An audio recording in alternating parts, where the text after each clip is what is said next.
as pessoas têm que entender que uma norma que sai NR, ela não tem uma coerência técnica às vezes, porque ela foi fruto de negociação. Sim. E quando você tem lá vários... Cede aqui, cede ali, alguma coisa... né? Então não há uma harmonização conceitual, como você vê em outros países. Você pode até adotar um determinado conceito, mas você tem que ser coerente. Então você vai ver incoerências em várias NRs, uma com as outras, enfim. Bom, aí saiu a NR7 e a NR9. Já falava que a NR7 tinha que se relacionar com a NR9. Na hora de implementar, o que o pessoal implementou primeiro? O PCMSO. E por uma razão muito óbvia, porque as empresas precisavam contratar e demitir. Precisava de ASO, mas não precisava de PPRA. Então o PPRA ficou, né, em segundo plano pelas empresas, né, mas a fiscalização começou a cobrar. Né? Foi nesse momento que eu depois desse trabalho junto com o Ministério, eu volto à Fundacentro por algumas dificuldades lá internas, eu resolvi pedir um afastamento e fiz um trabalho com o setor de sindicato de tratamento de superfícies, que cobre indústrias de galvanoplastia, tratamento de superfícies em geral, que queria implementar esse PPRA e PCMSO. Então constituímos um grupo multidisciplinar de médicos, engenheiros, higienistas, para prestar esse serviço. Aí você foi para o chão de fábrica. E aí nós não tínhamos modelo do que seria PPRA. Tá. Então, o que a gente fez? Mais uma vez, pegamos as experiências europeias, da Austrália, e elaboramos um modelo de PPRA. Olá pessoal, eu sou Alexandre Guzmão da revista Proteção, estou aqui para apresentar mais uma edição do Proteção Tendências. E hoje, um Proteção Tendências muito especial com o meu amigo Gilmar Trivelato, o cara que coordenou o PGR. Na sequência, conversamos com ele.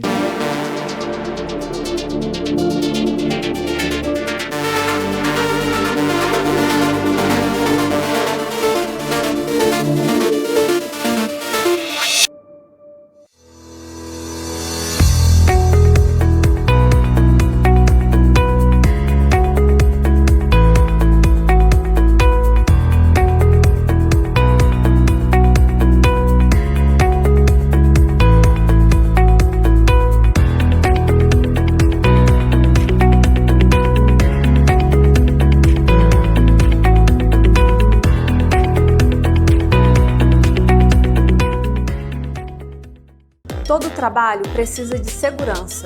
Por isso, existe um Marluvas para todos os riscos que você possa enfrentar. Seja eletricidade, queda de objetos, escorregamentos, umidade, corte, seja qual for o seu trabalho, Marluvas tem a proteção perfeita para você. Diversos riscos, uma proteção. Para ficar por dentro de todas as novidades, nos siga nas redes sociais. Marluvas, a força da história. Olá, Gilmar, tudo bem com você? Obrigado por estar aqui com a gente. Obrigado, Alexandre. É sempre um prazer estar conversando com vocês da proteção, sempre divulgando ideias e instigando o pessoal na área. Que legal. Eu agradeço a oportunidade. Gilmar, você hoje você trabalhou na Fundacentro, foi referência, pesquisador por muitos anos da Fundacentro, você é químico, higienista e hoje é um consultor na área de segurança e saúde do trabalho do SESI de São Paulo, né? Mas você é conhecido nos meios, nas conversas como o pai do PGR. Não, isso eu acho que é um exagero. Porque... Mas vai entrar para a história.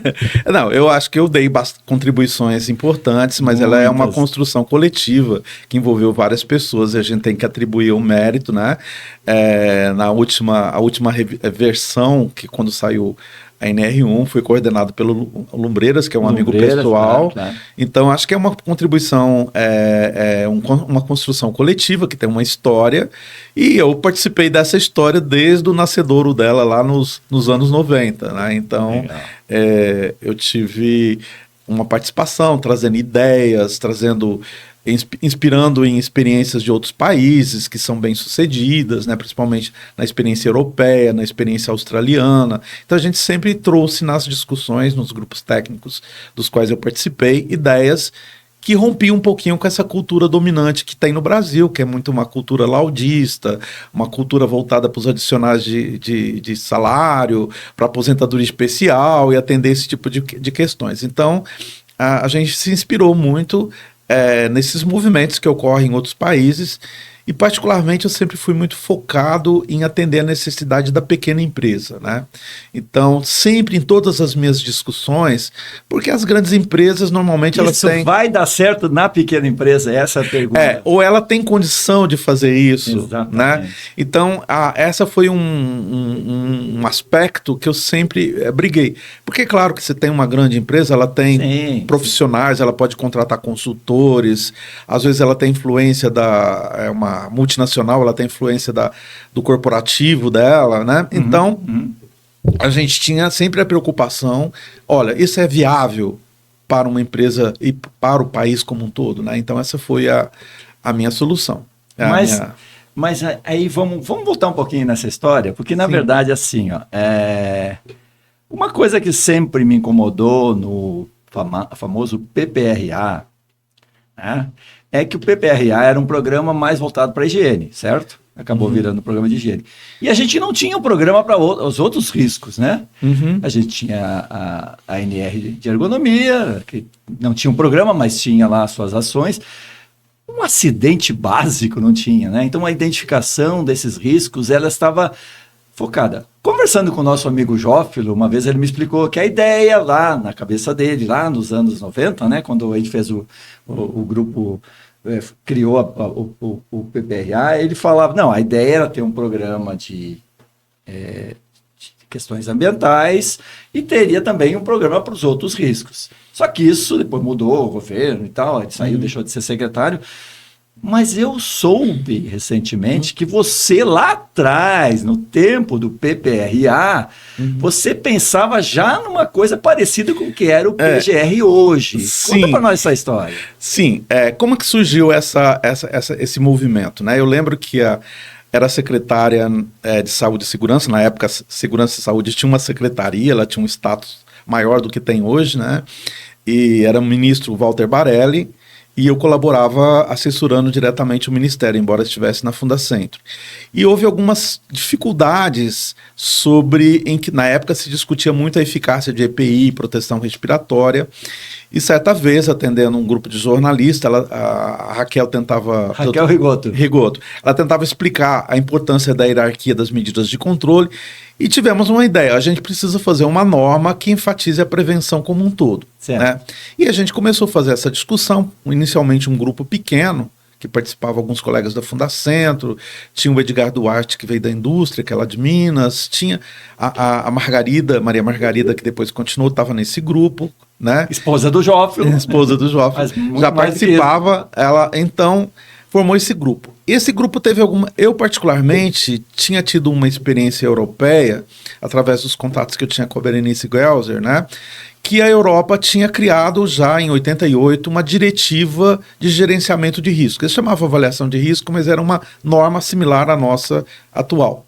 E cada país estava começando a implementar a legislação, adaptando. E nessas discussões estava em gestação a ABS 8800.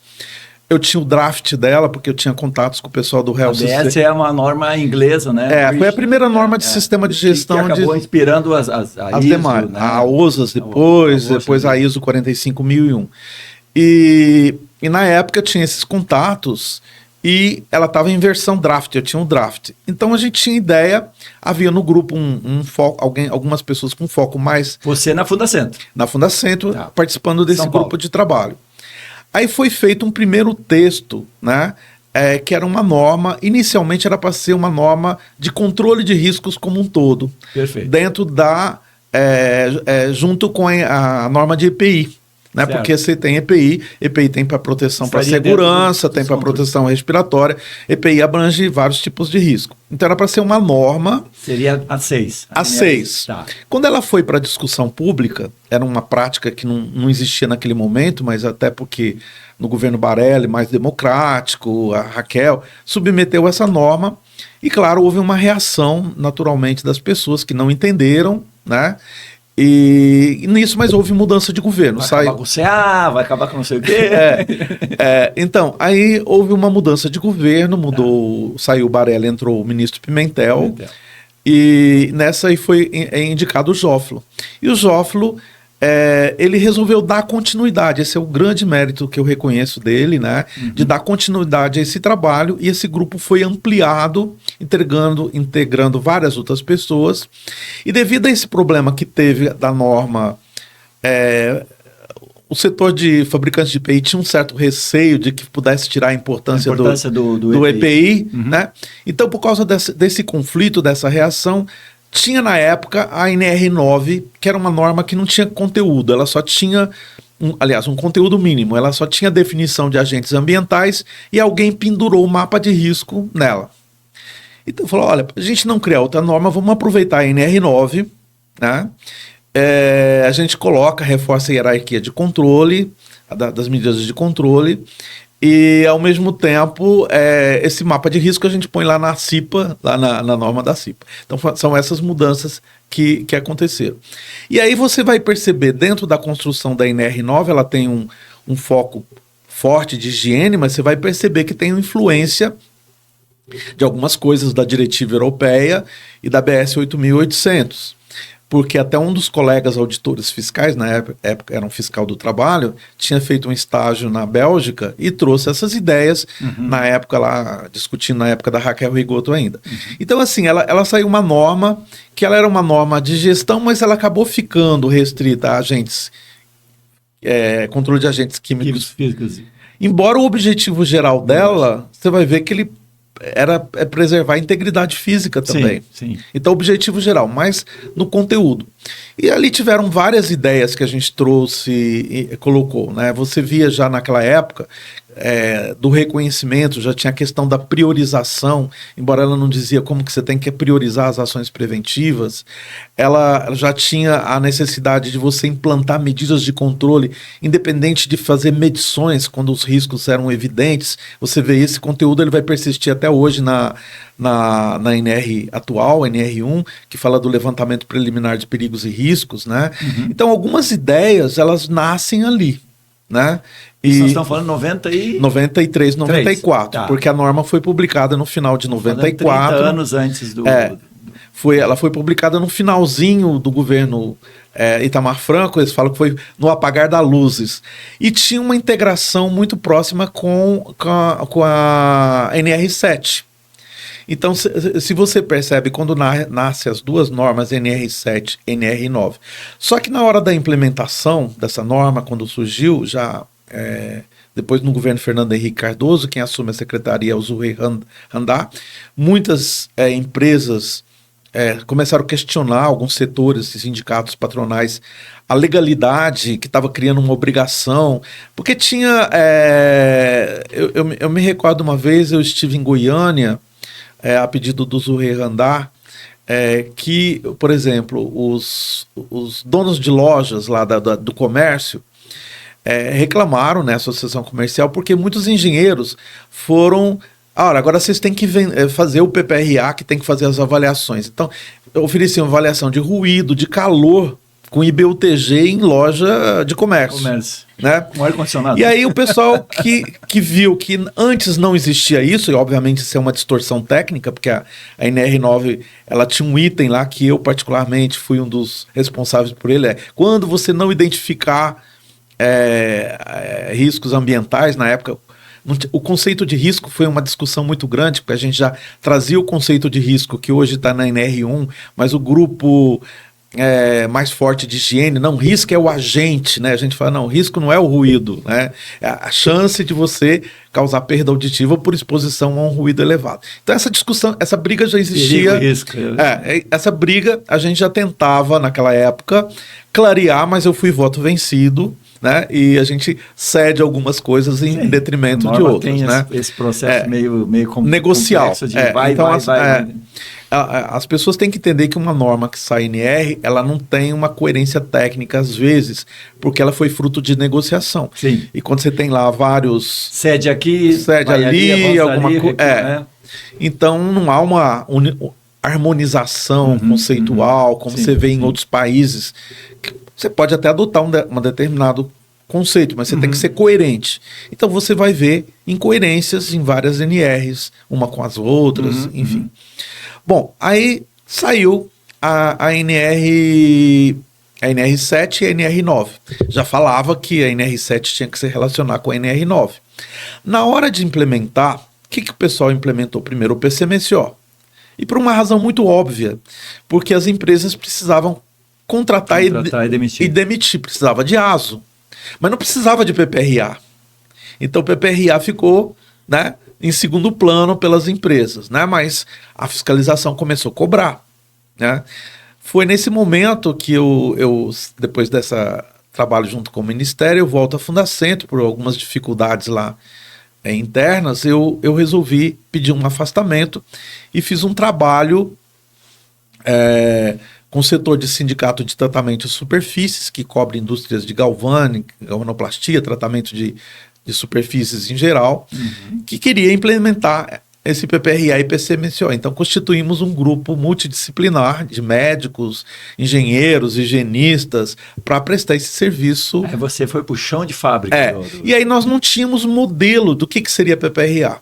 Tá. Então, o que a gente fez? Mais uma vez, pegamos as experiências europeias, da Austrália, e elaboramos um modelo de PPRA. Só que quando a gente chegou nas empresas, o problema não era só exposição a ruído, agente químico. Você tinha problemas de acidentes, problemas elétricos, você tinha problemas de movimentação de cargas, né, ergonomia, peso, tudo. Então não dava. O empregador, quando ele te contratava para prestar o serviço, isso eu estava fora da Fundacentro, tá? Ele queria que você resolvesse todos os problemas. Sim. Inclusive, se tinha uma ação trabalhista, nessa época a Previdência estava quietinha ainda, porque era só o SB 40, não tinha aquelas exigências que vieram lá por volta de 98, 99, tá? Então, nesse ponto, estava só o carro-chefe, o PPRA. Então, a gente fez um programa abrangente, inclusive tínhamos o conceito de inventário de riscos.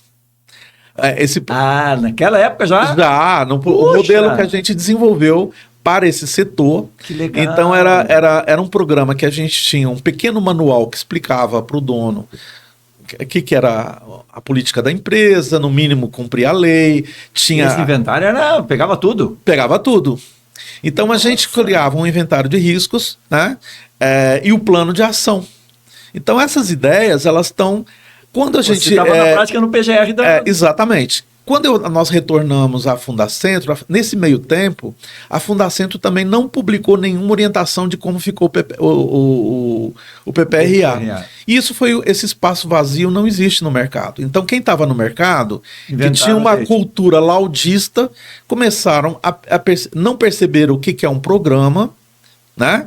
Aí começaram a fazer esse PPRA que o começo dele era a cópia da lei. Depois ele fazia um levantamento de reconhecimento de risco, algumas medições e um plano de ação, que obviamente o plano de ação, ele depende da decisão da empresa, ele é um compromisso da empresa. Eu como profissional, a gente... Eu posso sugerir, mas... exatamente, a gente fazia essa experiência... a gente levava, na época estava começando a informatização com Windows, a gente levava, obviamente, uma proposta para a empresa, olha, tem que ser feito isso, mas o senhor vai fazer, né, quem era o responsável, né? Vamos definir quem são os responsáveis, os prazos e... Os prazos, você vai ter dinheiro para fazer, não vai ter. E aí a gente orientava ela a implementar as ações. Esse modelo, ele serviu durante... na época, a Fundacentro tinha um projeto de galvânicas, e um dos acordos tripartites que foi feito é que quem prestasse serviço para o setor tinha que fazer um curso abrangente. E esse curso da Fundacentro, que na época era coordenado pelo meu colega Carlos Sérgio, doutor Carlos Sérgio Silva, Ele era um curso abrangente, todos os aspectos. Então era um curso que vinha gente da parte elétrica, gente da ergonomia, da agentes químicos, né? E eu dava essa parte de como deveria ser o programa. Isso foi dado, no mínimo, 10 versões desse curso ao longo do final da década de 90 e início dos anos 2000, né? Então esse é a ideia de... Já tinha lá nesse programa a ideia, só que nós tínhamos um manualzinho do que era o PGR, que tinha uma função mais didática para a empresa entender o que era o gerenciamento de riscos, o inventário de risco, obviamente laudos complementares quando era necessário fazer. Inicialmente a gente usava uma abordagem basicamente qualitativa, resolvia 80% dos problemas, né, e não saía medindo qualquer coisa. E o plano de ação que era assinado pelo dono da empresa. A gente já tinha esse conceito. Plano de ação não é o técnico assinar. Eu posso sugerir, mas ele tem que aprovar e tem que definir os prazos dele, né? O tempo dele, né?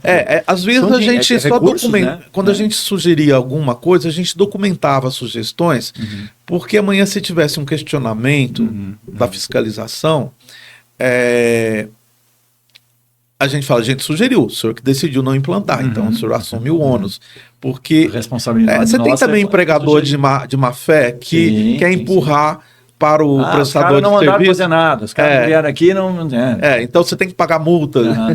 Então a gente tinha que se proteger também nesse sentido. Aí nesse período a gente deu um curso, na época o Juarez Barros era o diretor, a gente deu um curso junto com o professor João Cândido, liderado do DSST, né? DSST. Departamento de Segurança lá do Ministério em Brasília. Nesse curso a gente tinha um curso de ergonomia, um curso voltado para acidentes, investigação de acidentes, e um curso de gerenciamento de riscos.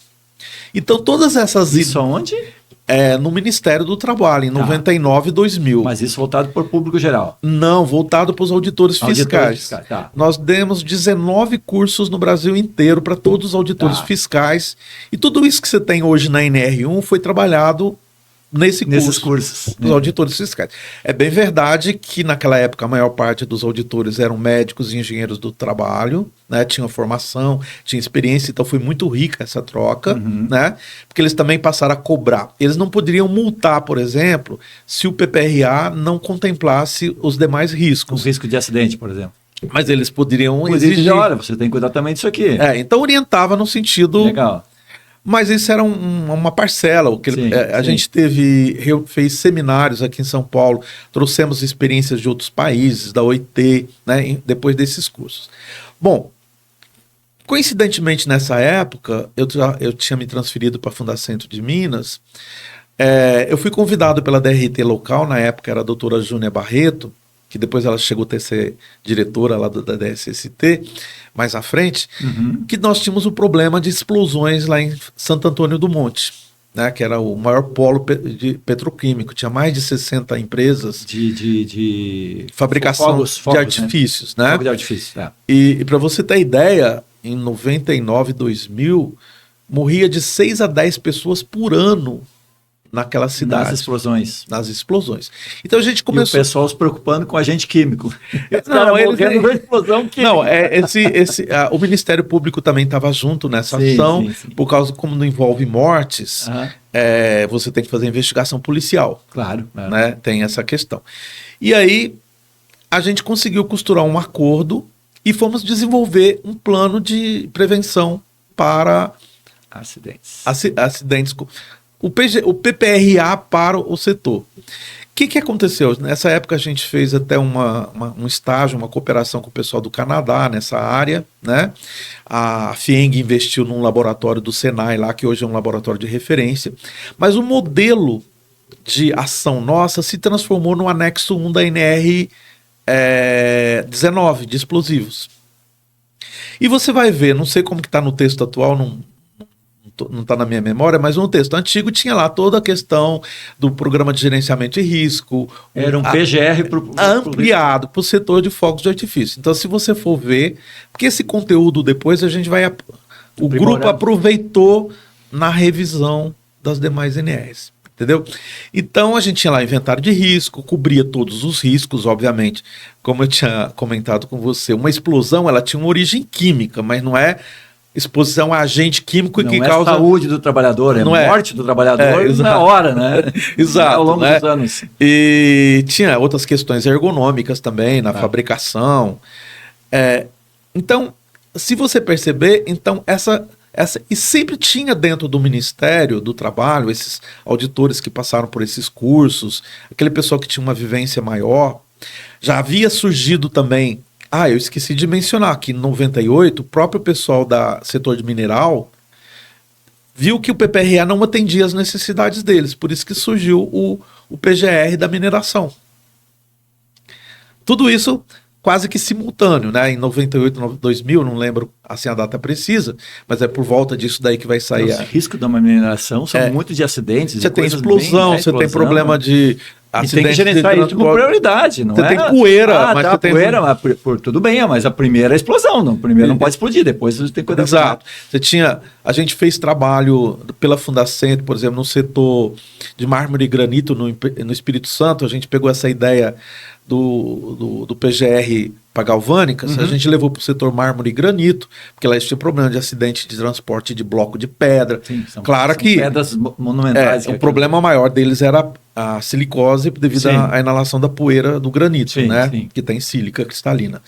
Mas tinha outros riscos. Mas cai uma rocha daquelas então muito a gente que uma silicose, né? Inclusive demos cursos lá um colega nosso, Geraldo, tinha cursos lá até para donos de fábricas das mármores, da produção de mármores e granito lá. Bom, então você vê que o próprio setor da mineração, porque o setor da mineração, ele tinha a própria Vale, que tinha sido recém-privatizada, mas ela já tinha uma cultura de ter um programa de segurança amplo. E as mineradoras, por exemplo, de influência australiana, inglesa e tudo mais, elas também tinham... Já era cultural. Já era cultural deles ter um programa. Isso. Né? Já tinha esses programas. Por isso que saiu a norma de gerenciamento de riscos da mineração, contemplando todos os riscos. Então você vê que na mineração, depois fogos de artifício, né? Isso foi gestar o quê? Quando, já no governo Dilma, né, foi constituído um grupo para ter uma norma de gestão de saúde e segurança como um todo, que incluísse todos os riscos. Né? Então você vê que isso era uma coisa que já vinha sendo pensado desde a década de 90, foi amadurecendo internamente dentro do Ministério, por isso que eu estou falando, eu dei contribuições, mas é um processo multi de pessoas, vários né? atores ali participando, né? Por exemplo, o pessoal da mineração influenciou bastante, tinha o pessoal da indústria química, que tem um programa Atuação Responsável, que também é um programa abrangente. Então, esses setores, claro, sempre apoiaram esse tipo de iniciativa de ter uma norma ampla de gestão. Bom, aí surgiu o grupo, fizemos várias discussões antes de criar a norma, focando em vários aspectos. Eu, particularmente, tinha uma preocupação muito grande com a pequena empresa. Você não pode fazer uma norma que não seja... Viabilize a pequena empresa. Que não seja viável a aplicação dela na pequena empresa. Então, nós vimos, na época, temas que ia discutir a questão de pequena empresa, a questão das contratações, porque já estava ocorrendo muitas contratações que levavam à precarização das condições de trabalho. Tanto que você vai ver que na última revisão da NR1 tem algumas coisas de relação contratantes e contratadas que as pessoas não prestaram muita atenção ainda. Vão ser surpreendidos. Se você depois reler lá com calma, você vai ver que a responsabilização da empresa que contrata. Principalmente quando a fonte de risco é gerada pela empresa. Pela empresa, contratante. Você vai trabalhar dentro do trabalhador na minha empresa. Se você vai trabalhar dentro de uma mineração, a fonte de risco é a mineração, ou dentro de uma indústria química ali. Então, você não pode terceirizar e ficar exigindo burocracia, como muitas empresas faziam. Aí eu vou exigir o PPRA da empresa, né? Vinha aquele papel, isso não importa. né? Sim, porque ele tinha um PPR na empresa, mas ele estava ali. E às vezes lá na a empresa que presta serviço, às vezes ela não tem capacidade para conhecer o ambiente do exato, do que contratante. É complexo. Você pega uma indústria química, Sim, por exemplo, uma indústria siderúrgica, que é complexo. Então, essa empresa mãe, digamos assim, ela que sabe o tanto que hoje, ali, né? na versão atual da NR1, fala que, nesses casos, o programa tem que ser em conjunto. Não é simplesmente exigir o papel de um e de outro, né? Mas eu fiz esse atalho para voltar. Então, fizemos vários grupos de discussão, elaboramos um texto inicial, mas esse texto não foi muito compreendido por alguns setores. Por exemplo, o setor do bancário, do financeiro, os trabalhadores representantes, eles tinham uma expectativa... Você está falando do PGR já? Não. Você está falando do... Não, da gestão do sistema. Eu me perdi aqui. Não, eu tinha falado que surgiu, a gente tinha feito a norma para... tinha saído o PGR para mineração e a norma... um PGR equivalente para fogos de artifício. Você está na Dilma, né? Nesse período da Dilma, é isso? Dilma. Esse da mineração, eu não sei se foi fim do governo Fernando Henrique, mas a questão dos fogos de artifício foi no governo Lula. Tá. Quando veio o governo Dilma, tinha criado aquela política nacional de saúde e segurança, que você deve conhecer. E o plano, política plano, né? E dentro desse plano vinha a ideia de ter uma gestão dos riscos. Como um todo. E aí foi constituído esse grupo tripartite, inicialmente um grupo de estudo, que elaborou uma proposta de uma norma de gestão. É para ser, na época, NR 36, 37? Não. Quando surgiu, era para ter uma norma específica, né? Quando o texto foi para consulta pública, né, mais uma vez, ele não foi compreendido, ele incluía fatores de riscos psicossociais, ele incluía, por exemplo, a questão de adaptar o trabalho às pessoas com deficiência, ele tinha vários aspectos. Mas o pessoal do setor bancário, ele não se sentiu contemplado porque o grande problema do setor financeiro é a organização do trabalho, as metas e tudo mais. Então eles achavam que, como o programa é de responsabilidade da organização, eles interpretaram que não. A gestão da saúde e segurança tem que ser de toda a sociedade. Claro, no sentido macro, sim, isso é verdade. Mas a empresa ela tem que ter a ação dela. Então, a norma era para regular a ação da empresa. A ação da empresa. Sim. Eu não estou falando saúde e segurança no contexto global, que envolve Ministério da Saúde, Ministério do Trabalho, Ministério da Previdência, não é isso. Sim. Aí eles interpretaram que você estava delegando à empresa, né, a essa gestão, né?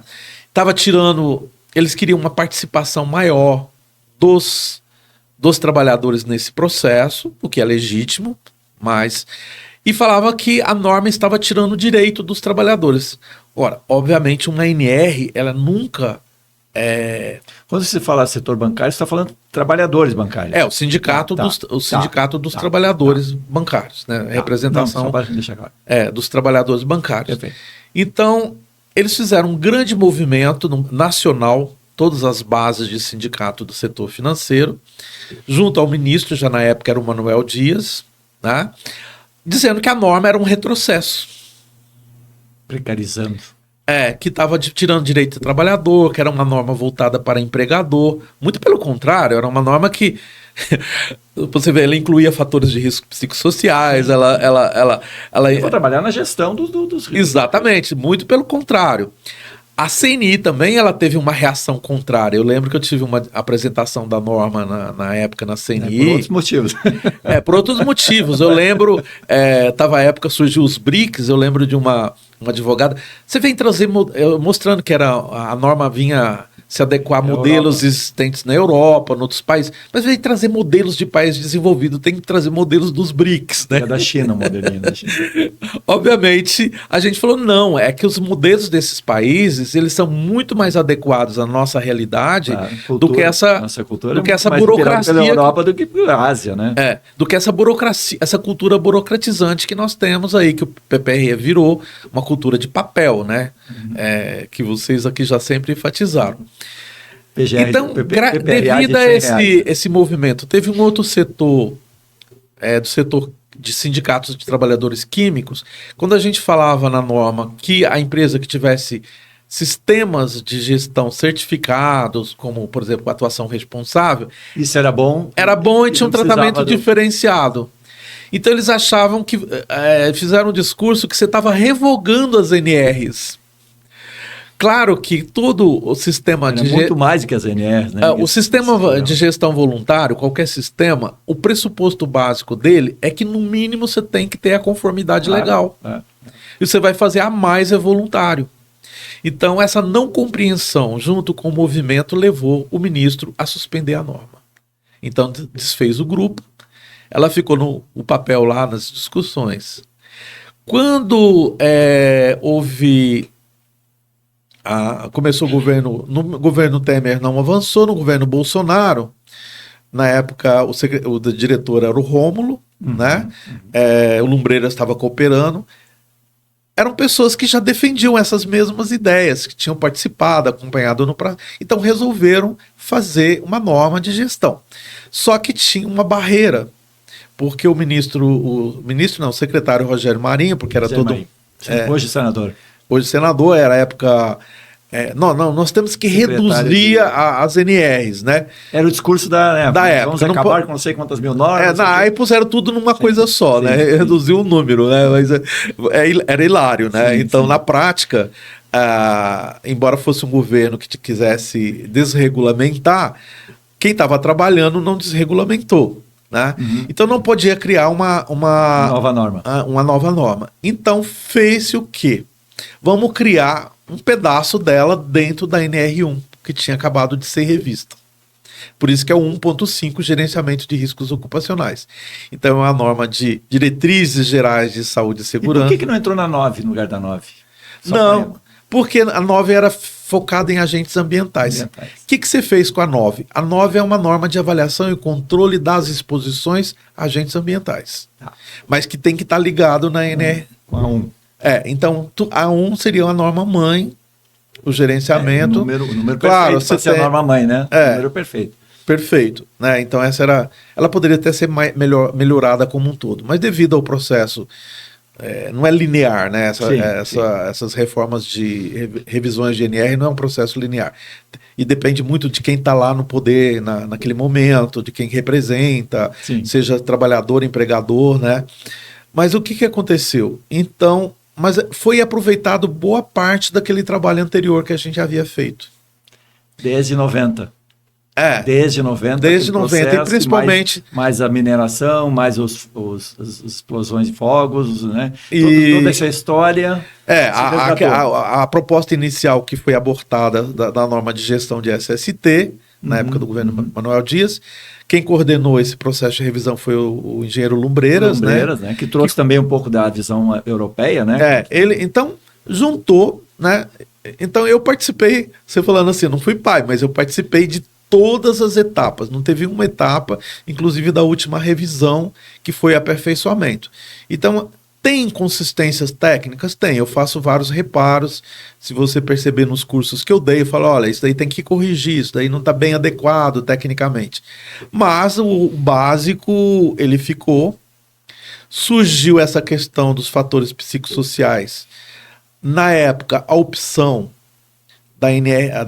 quando surgiu a NR1, o item gerenciamento de risco, era gerenciar todos os riscos, inclusive os psicossociais, que fossem relativo à atividade. É claro que um setor de saúde, setor financeiro, educação... Esses são relevantes. São mais relevantes do que na indústria, por exemplo. Do que na mineração, o cara no caminhão. Né?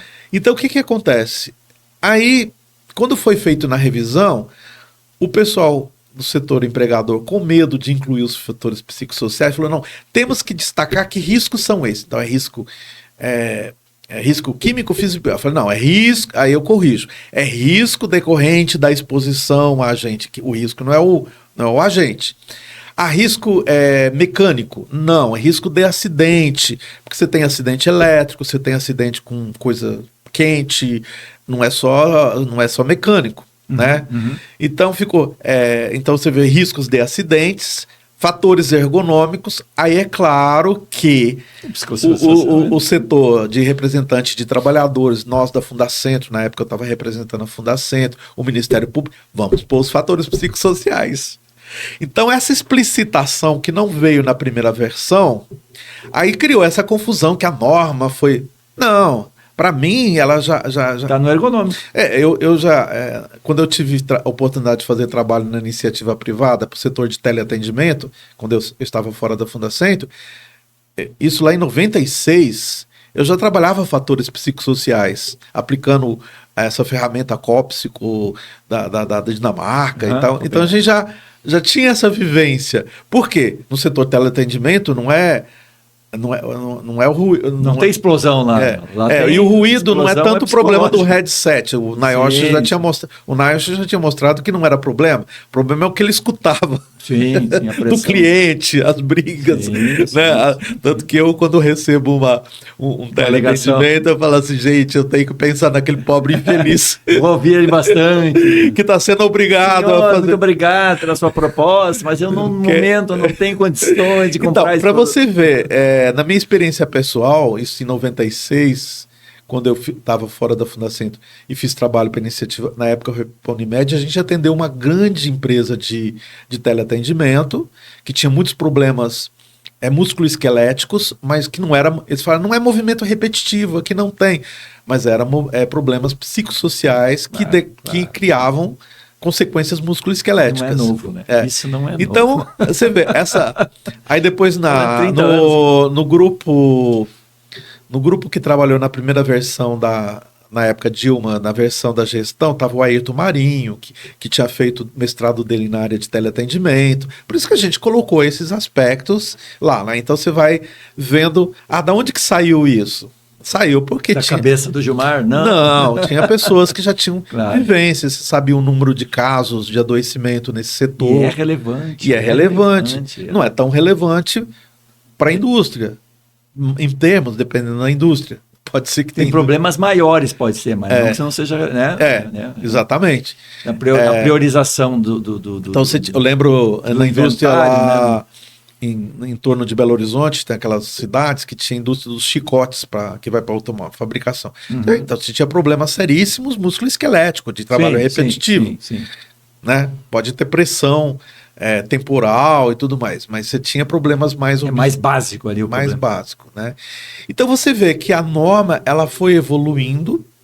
Infelizmente, eu acho que as pessoas não compreenderam. Por exemplo, esse conceito de inventário de risco, né? Que é um conceito não é nosso. Inventário de risco já existe em normas, por exemplo, na norma holandesa. Na Austrália ele chama registro de riscos. Na França ele chama documento unificado, onde você tem que... Claro que você vai fazer avaliações de riscos específicos, mas você tem que ter um documento que seria um mapa de risco melhorado, tecnicamente. Mapa de risco é bom, né? Seria um mapeamento de risco onde a empresa tem lá identificado para suas atividades quais são os riscos importantes, eles vão ser priorizados, por isso que você tem que ter critérios que seja...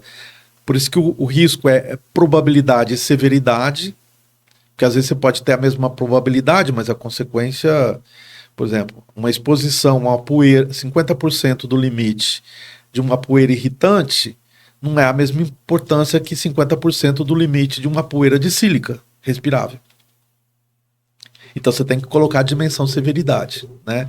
Então, para você poder comparar diferentes tipos de risco. Então, é claro que no mínimo sempre é o padrão legal.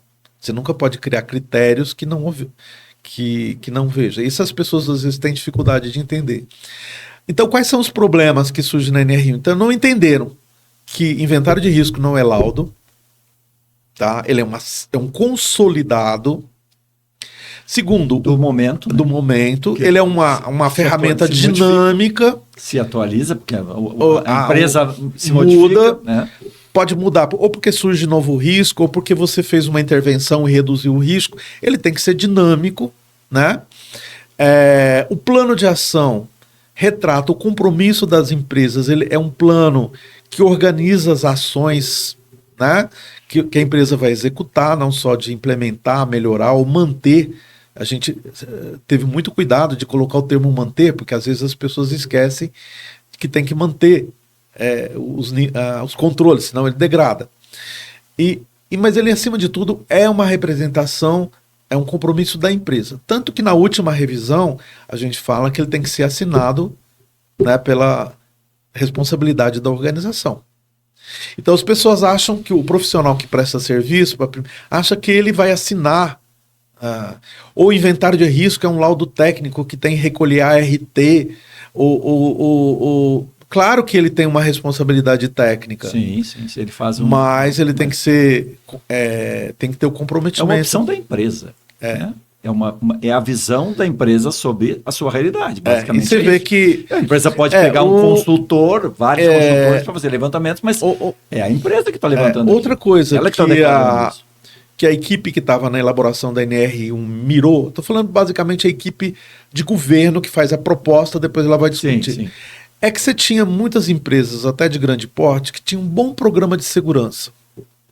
O programa de higiene, mais ou menos, muito focado na questão mais voltada para a previdência social, e-social, essas coisas. Às vezes tinha um bom programa de ergonomia. Tinha um PCMSO, mas eles não conversam entre si.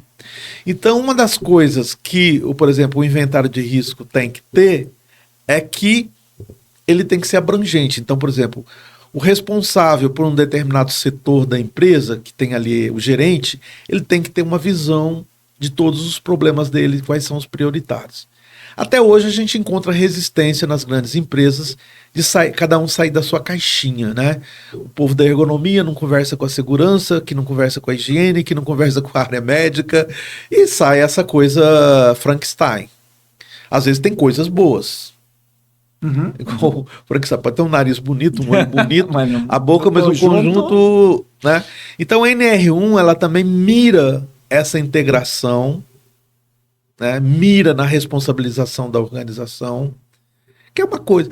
Mira também que muitas coisas se resolvem com soluções práticas, óbvias. Então a gente preservou muita coisa lá da NR9 antiga. Você está entendendo? Das experiências que a gente teve de inventário de riscos. Então não é uma coisa que saiu, sentou lá um grupo e baixou um espírito e deu a ideia. Não. É um processo longo de convencimento, de esclarecimento, de romper uma cultura dominante que infelizmente ainda domina. Principalmente na pequena e média empresa, a gente vê os prestadores de serviço quando a pessoa fala assim, eu elaborei o PGR, eu falo, o que você está chamando de PGR? Sim, elaborou. O PGR programa, ele é documentado. Fez um levantamento do PGR, mas não o PGR. Você pode ter feito ali os levantamentos, você construiu o inventário de risco, Sim. Você fez um plano de ação. Esse plano de ação, por exemplo, envolveu vários projetos, às vezes que você tem que implantar, você vai ter que detalhar isso. Às vezes o plano de ação envolve um programa mais específico, como um programa de conservação auditiva, um programa de espaço confinado, um programa de trabalho em altura. Tudo faz parte, né? Que às vezes você coloca no plano de ação, mas depois você tem que detalhar, né? Então essa questão de integração a gente vê que tem dificuldades. Tanto que os critérios de priorizar risco têm que ser comuns a todos os riscos. Como você vai estimar a probabilidade depende do tipo de perigo. Aí eu acho que o pessoal se atrapalha bastante, né? Mas às vezes, vamos lá, o cara está preocupado com o ruído e tem dinamite lá. E ele transforma as duas coisas. Aquilo que você falou da mármore, né? O mármore lá. E ele acha que o ruído é tão grave quanto a explosão de dinamite. Só que assim... Como você estima... É grave o ruído, mas comparar com a dinamite... Você vai estimar, por exemplo, a probabilidade de perda auditiva por exposição ao ruído, você vai fazer uma dosimetria, comparar com o limite e tal. E a probabilidade é determinando esse perfil de exposição, que não é uma medição só, o perfil tem que dar conta da variabilidade. Aí você compara com o limite. Já um risco de queda, a probabilidade, você não tem como medir. Você tem determinados, conforme o tipo de atividade, são recomendadas determinadas medidas preventivas. Você vai avaliar a probabilidade em função se essas medidas existem, se elas são mantidas, quanto tempo e com que frequência o indivíduo atua naquela atividade. Então você determina a probabilidade. Mas a hora que você chega na combinação das duas coisas, os níveis de risco têm que conversar entre si. Sim, claro.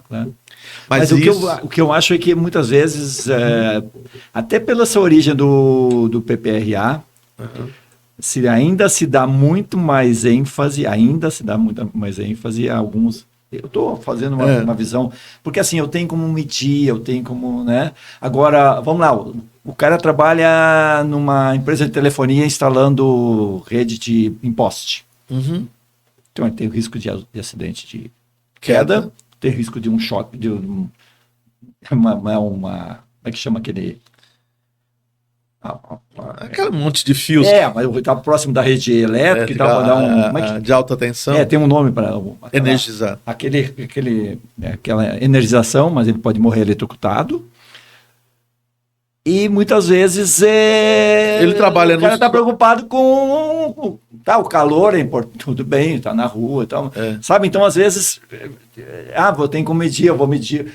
O risco maior é ele cair, morrer. E sofrer eletrocutado. E levar um choque elétrico, ser amputado, perder a vida e tal. Então, acho que eu imagino que essa planilha, às vezes, é um pouco complexa. Sim. E difícil para um profissional, e daí a gente está falando de multiprofissionais, porque ele é especialista, às vezes numa área, às vezes não no outro, né? O grande problema, Alexandre, é que nos países desenvolvidos, instituições governamentais equivalentes à Fundacentro, se você pegar o Health Service Executive, o INSST da Espanha, o INRS da França, o BAUA da Alemanha, o WorkSafe da Austrália, eles desenvolvem materiais e modelos orientativos. E aqui no Brasil não é feito isso. Isso é entregue ao mercado. E, obviamente, uma pessoa que presta serviço, ele não tem tempo para estudar, para desenvolver. O cara tem 5 viaturas com 5 trabalhadores, com escadinha das viaturas no carro. Pequena empresa, contratada por uma grande empresa e acaba fazendo isso e não sabe do risco mesmo. Não, e o cara que presta serviço para ele, o prestador de serviço... esse prestador que eu estou falando. Eu estou falando do prestador de serviço de SST. A consultoria de SST. De SST. Que presta serviço. Ele, às vezes, não tem tempo, ele tem que sobreviver. Sim. Então, ele precisaria ter como referência modelos, igual a gente fez, por exemplo, a galvânicas. E o papel do Estado é... Do Estado. Então, a gente vê, para mim, o grande déficit. Por que essas... Por exemplo, eu tive uma experiência de acompanhar isso na Itália, com pequena empresa, nas unidades sanitárias. Então, eles fazem todo um trabalho com pequena empresa. Aí eu lembro que veio um italiano uma vez lá em Minas. Ele falou, nós estamos frustrados, porque só 60% das empresas conseguiram implementar o programa. Eu falei, que maravilha, que eu acho que nem 10%, né? Então, assim, mas tem todo esse apoio, essa visão do Estado. Então, eu trabalhei na Fundacentro, eu dei vários cursos sobre isso daí, mas era uma iniciativa que dependia muito mais da minha vontade, da minha decisão, do que uma política institucional, né? Então, você não, diferentemente do INSST da Espanha, por exemplo, né, que desenvolveu modelos.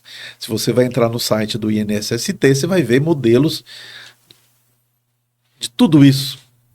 E nós devemos estar focando nisso, né? Então, claro que... Fundacentro poderia estar focando... Hoje com o esvaziamento... obviamente, hoje com a dificuldade, mas poderia ser um grande papel para botar recursos e fazer... E hoje você tem um desafio, mesmo que você contrate profissionais... Profissionais, para ter esse nível de amadurecimento, leva tempo. Para chegar no nível de amadurecimento que eu tenho hoje, são quase 40 anos lutando nessa área, né? E vendo, e basicamente se inspirando, o que eu tenho que agradecer à Fundacentro foram as oportunidades internacionais que eu tive de visitar Itália, Suécia, outros países que a gente se inspirou para trazer essas novidades. Então, resumindo, voltando à nossa conversa inicial, você vê que é uma história bastante complexa. Sem dúvida, eu fico assim feliz de que muitas ideias que a gente defendia muitos anos atrás, elas acabaram evoluindo, mas ainda está longe de se materializarem, né? Você participou desse processo, mas não posso deixar de destacar o papel de inúmeros outros colaboradores que contribuíram para isso. Tá, papai. Não, mas eu acho que, Gilmar, é muito importante, foi bem legal a gente resgatar esses aspectos, né? Uhum. E volto a que você falou, que a preocupação é a pequena empresa. Aí é que eu acho que o Estado deveria pensar mais. Mesmo um Estado como o Norte, está fazendo legislação para grande empresa. Entra no site da OSHA, não sei como agora está no governo Trump, né? Acho que eles diminuíram o NIOSH lá, cortaram muitas coisas, infelizmente, né? Mas eles têm todo um material focado na pequena empresa. Isso. Eles têm ferramentas eletrônicas. Tem mais trabalhadores posto, né? Na grande empresa o cara resolve, faz e tal. E daí você tem pressão sindical. Não tem como fiscalizar, porque não tem auditoria para fiscalizar todo mundo. Então tem que trabalhar na informação. A capilaridade é limitada, né? Já a grande empresa, você tem... ela está sempre no foco aí do sindicato, está no foco, às vezes, do Ministério Público. É que eu fico falando agora, eu tenho falado com alguns profissionais aí que é o risco psicossocial. Tá, fantástico e tal. Me preocupa o seu Antônio da padaria. Eu sempre falo nisso. O seu Antônio da padaria, que tem 10 funcionários lá, ele tem risco psicossocial. O que vai acontecer com ele? Provavelmente ele não vai fazer nada. Certo? Porque muitas vezes sabe. É ele o assediador. O assediador. Ele que é autoritário. Tudo bem. Só que nós temos milhões de empresas como a do seu Antônio. Eu não entendo, para mim, eu tenho falado isso, eu acho que é tão novo o tema. É velho, mas novo no sentido da abordagem, tá? Você está falando que você, já lá no tempo das galvânicas, você já tratava isso.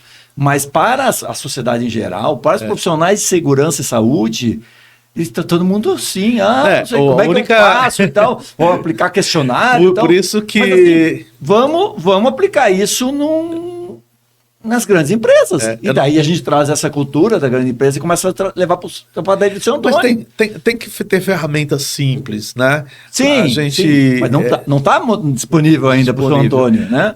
Ele vai aplicar que questionário? Imagina ele fazer um questionário. Não pode, já começa, não pode. Com 10 não pode fazer questionário. Sim, disso, né? O tratamento estatístico não faz sentido. Um falou da não sei o quê, daí já sei. Foi o Antônio, foi o Francisquinho ali. A Espanha ela desenvolve a Espanha e o HSE ele já desenvolve uma ferramenta baseada em grupo focal, de uma conversa, igual um DDS. Mas mesmo assim, né? Alguém vai falar do seu Antônio? O seu Antônio é um problema aqui na empresa. É difícil dizer, né? O cara é que é o assediador. Você tem que trabalhar na cultura, Cultura, aí que tá. E a mudança cultural. Agora, assim, o que eu imagino? Vamos conversar, vamos explicar. Daqui a pouco o seu Antônio vai se entender. Pô, seu Antônio... Né? Daqui a pouco ele vai ler um negócio, mas eu estou fazendo errado mesmo aqui. É a história que você falou da empresa que acaba usando aquilo depois para se beneficiar, né? Atualmente, aprendendo com erro, né? Numa cooperação do SESI com a Fundacentro, SESI aqui de São Paulo, nós estamos tentando desenvolver material no sentido de sensibilizar esse empregador. Né? Inclusive mostrando que melhores condições de trabalho, aquele lema da OIT, melhores condições de trabalho, maior produtividade, é nesse sentido de convencimento. Né? Não tenha dúvida que uma empresa que não tenha tanto risco psicossocial, ela produz mais. Isso é um ambiente mais confortável. Um ambiente melhor, isso aí, a gente entende isso, né? Só que às vezes, como é que eu convenço o seu Antônio? E nós temos uma cultura secular da escravidão, né? Da senzala. Mas eu acho que até o seu Antônio a gente consegue convencer. Se eu tiver um trabalho cultural, né? E a gente melhora, melhora a sociedade como toda. Tem um impacto essa questão do risco psicossocial na sociedade que é fantástico. Nesse setor de tratamento de superfícies, eu tive umas surpresas muito agradáveis. Encontrei empregadores que promoveu melhorias, tinha um ambiente bom, um refeitório maravilhoso para o trabalhador, um ambiente...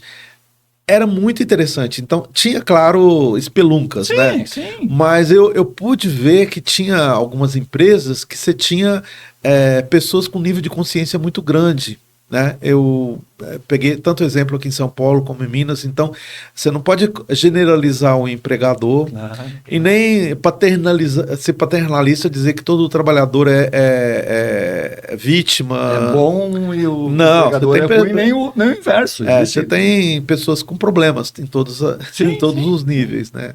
E tem o que a gente chama de retenção de talentos. Hoje em dia é um dos maiores desafios das empresas, a rotatividade da mão de obra. Então, para mim, um ambiente saudável é uma retenção de talentos. Claro que quando a atividade ela exige pouca qualificação, ele faz a rotatividade é maior.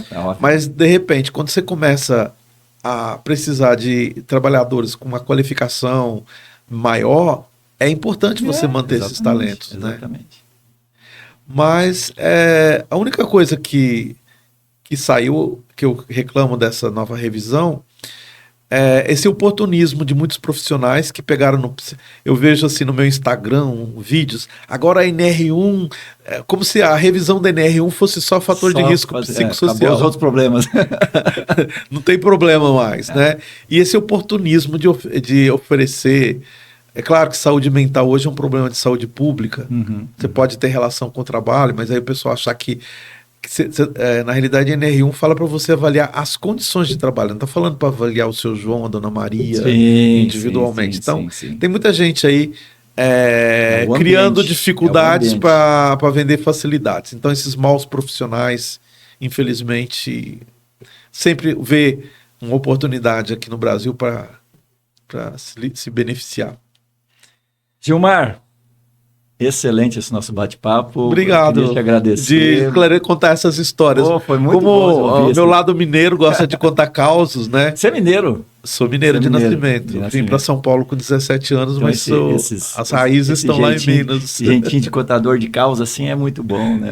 E depois voltei, vivi mais 16 anos em Belo Horizonte. Nosso amigo João Cândido, grande João Cândido. Né? É uma figura que eu devo muito, aprendi muita coisa. Nessa parte de gestão, eu aprendi muita coisa, muitos conceitos com ele, mudou assim, bastante minha visão. Né? Eu conheci o João Cândido quando ele foi um dos pais, vamos lá, assim, do mapa de risco. Isso, né? Foi ele que trouxe, traduziu da Itália e tal. E para mim, o mapa de risco, para mim, é uma ferramenta que é subutilizado até para o inventário de risco. Porque na realidade, mas o inventário de risco, que é muito ele é muito lógico, né? A percepção de risco. Sim. E quando você faz aquelas 3 bolinhas de 3 dimensões, corresponde ao que é um risco baixo, médio e alto. Já era uma avaliação de risco. É que o pessoal burocratizou o mapa de risco. Na realidade, ele era uma ferramenta dos trabalhadores, com apoio de profissionais, isso na Itália, né? Sim. Os trabalhadores faziam o levantamento com orientação de profissionais do setor público, né? E era um instrumento de negociação sindical. Olha, eu tenho esses problemas, meus problemas são esses. Sim, vamos tentar resolver então, por isso que eu te falei, o inventário de risco nada é mais do que um mapa de risco. Você falou, tecnicamente mais elaborado, claro. Mais sofisticado. Mas para as pequenas empresas podia começar como um mapa de risco. Só que no Brasil, às vezes, as coisas começam e nunca mais evoluem. Esse problema da previdência, né, essa coisa da aposentadoria especial e tudo mais, acaba fazendo exigências burocráticas para a empresa.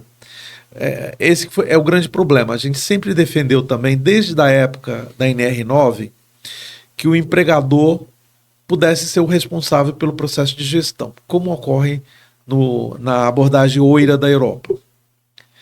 Por que isso não vinga no Brasil? Porque existe lá na lei, por exemplo, da Previdência, que tem que ter um laudo assinado pelo profissional. Então ele obrigatoriamente tem que contratar profissional.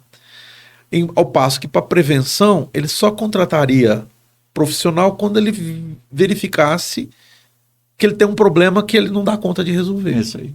Então esses modelos que a gente tinha lá da Europa mais simples, não se aplica no Brasil por causa desse enrosco criado pela legislação previdenciária e os laudos de insalubridade, assim por diante. Insalubridade é um outro problema que a gente ainda vai ter que resolver, né? Mas essa compra.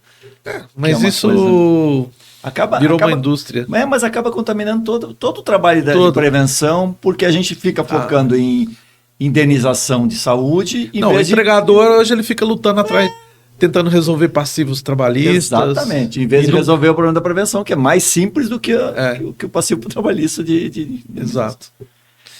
Mas Gilmar, esse é um assunto para outro programa, vamos lá. Gilmar, queria te agradecer. Obrigado, eu que agradeço a oportunidade. Muito bom contigo. Tá ok. E estamos aí encerrando esse bate-papo com o meu amigo Gilmar Trivelato. Na semana que vem a gente volta com mais um Proteção Tendências. Até lá, pessoal. Tchau, tchau.